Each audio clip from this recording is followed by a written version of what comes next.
I'm here to debate on why women should not be in the kitchen. Go ahead. So what do you expect women whose only capability is being in the kitchen and cleaning to do after that divorce with the prenup?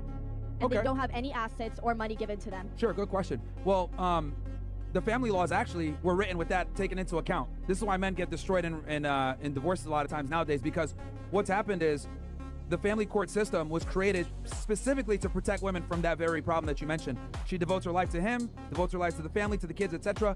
And they don't want it where he rug pulls her, leaves with everything, and she's destitute. So that's why alimony, child support, all these things were put into place to protect women from that. Number one, it's not probable that your husband's gonna leave you. It's actually, there's a whole phrase, it's cheaper to keep her. It comes from the concept that it's cheaper for a guy to simply just stay married versus divorce his wife. A woman might have to leave under her own circumstances, not because the man believes that the marriage shouldn't end because it's cheaper. A woman might leave in any other way. Yeah.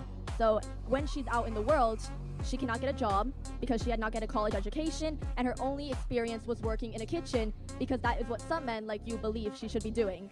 Yeah, I mean, well, the thing is that if she leaves, that's her personal decisions, and she's got to deal with the consequences of that, right? Like, if she's going to go ahead and break up her family and leave her husband, there's going to be negative consequences to that, right? Like, I didn't see any complaints for the 10 years where she was with him and she didn't have to work and she was able to kind of chill and, live a certain lifestyle. But then she wants to leave and be able to say, okay, well, I don't want to deal with negative consequences of breaking up my family. And I think that's kind of the bad part is women prioritize their happiness in a relationship over their duty. And they'll leave because they're not happy. So I feel like you're kind of deflecting my point. I'm talking about in a scenario that there is domestic abuse, and For it sure. is in fact Then yeah, true. she should leave. If she's being assaulted, she should leave. Yes. But that is not the majority. Obviously, Yeah. she goes into the real world with a child, because obviously no woman is going to leave her child with an abuser with no experience, no job, no degree. No woman is going to survive in that world because we live in an economy where things are extremely expensive, where you do need a degree to survive unless you're going to marry again. I see the specific scenario you're mentioning. Yes, if a guy's beating his wife's ass, yeah, she should leave. But that isn't the majority of the situations. A lot of times it's the woman feels like I could do better, I'm bored, or, I just don't feel the spark anymore. We grew apart. All these bullshit phrases that women use to justify breaking up with a guy because they're not happy anymore, and they leave.